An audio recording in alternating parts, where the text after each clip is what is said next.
Hello everyone, and welcome to the Felix Frame, where we frame the news you need to know. We are your hosts, Cooper Pryfogel and Miley Edwards.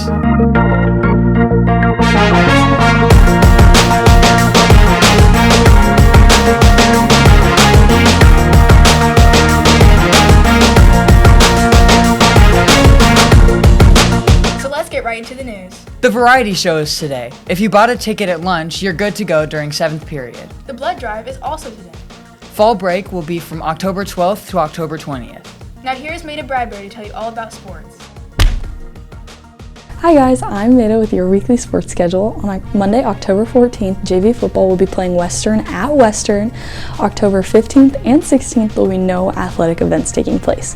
On Thursday, October 17th, girls volleyball will have the first round of their sectional. Girls volleyball finished up their regular season this week and will be going into the sectional with a record of 14-15. They will be playing Western in the first round.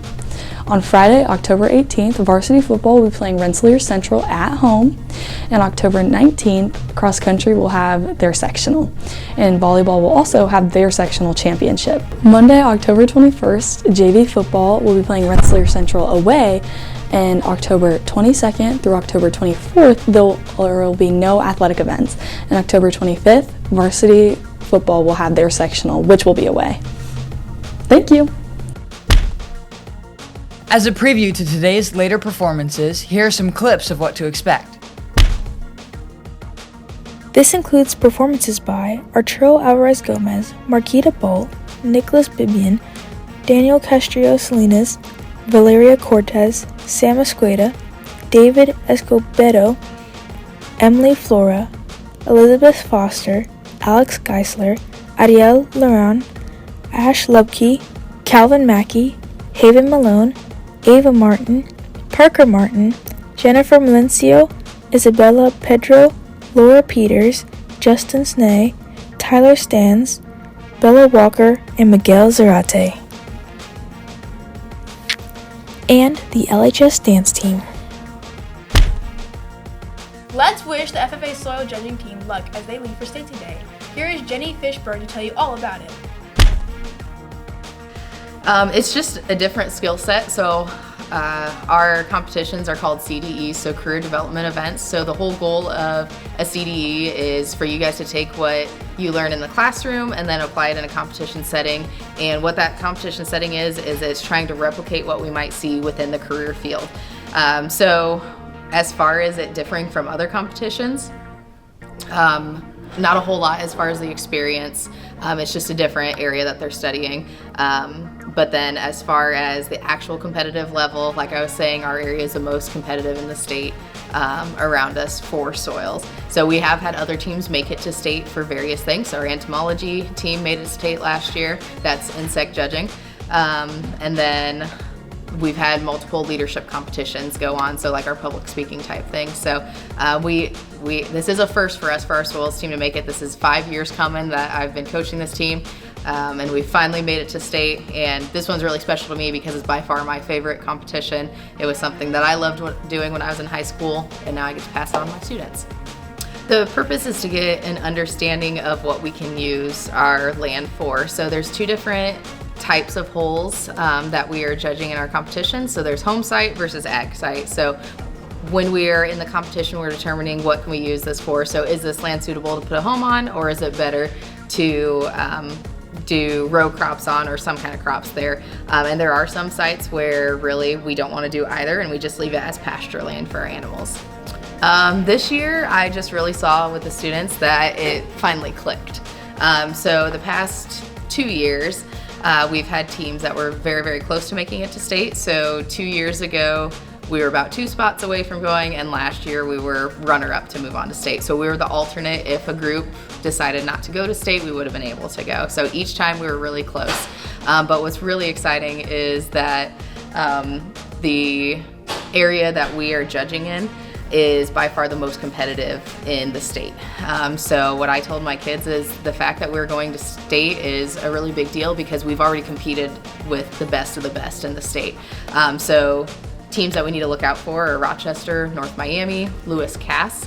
and we are right there up there with them. So we've already beat out some of those teams at the area contest, so now we're going on to state. And even though we do have 396 kids registered in the state to compete, and we're going to try our best to beat them out and make it to nationals.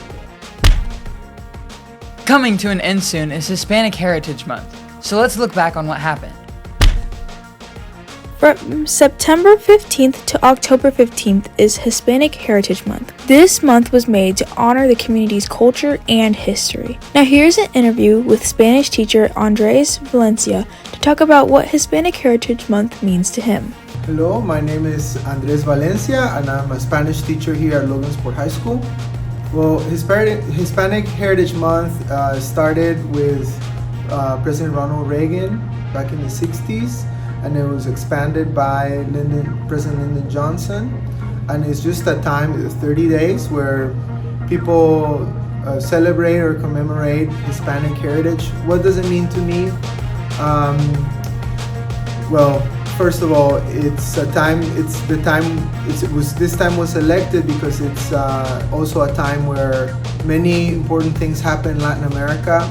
Like a lot of countries have their independence around this time.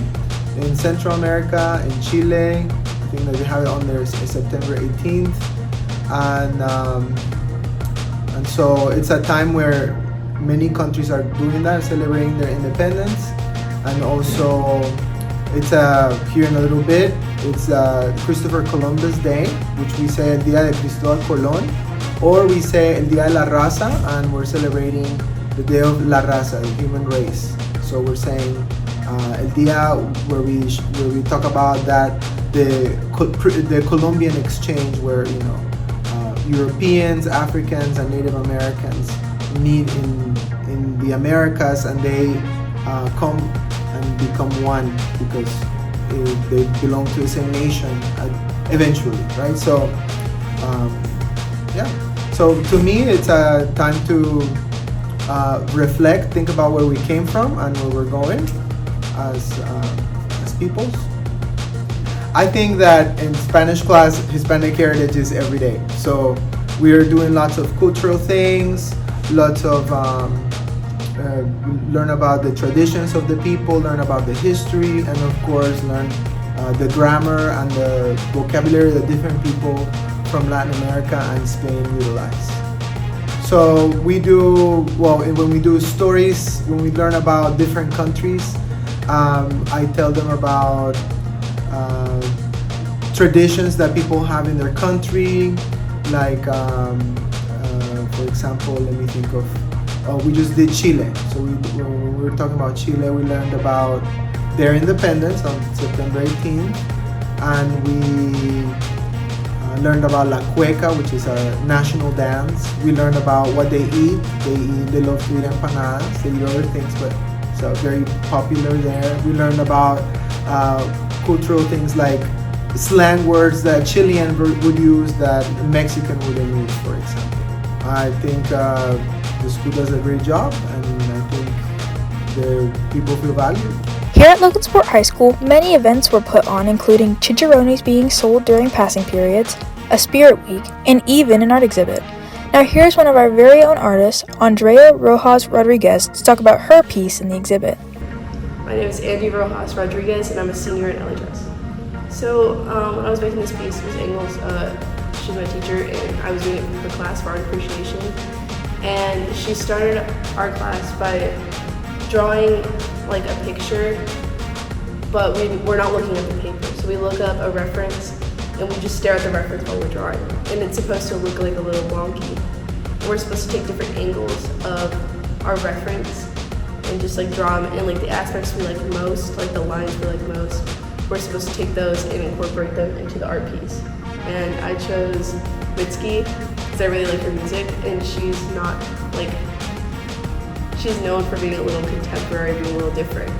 So that's why I thought she would be perfect for this piece. Well, I listen to Mitski a lot. She's not like afraid to get into her feelings. She's a very good writer, songwriter, and I had to do her justice by doing some art about her. Well, I'm a Hispanic who really likes to listen to Mitski. I just think that, because I'm pretty sure, like obviously she's not Hispanic, but I like how people of different colors can connect through music and through art. That's it for this week's episode of the Felix Frame. Where we frame the news you need to know.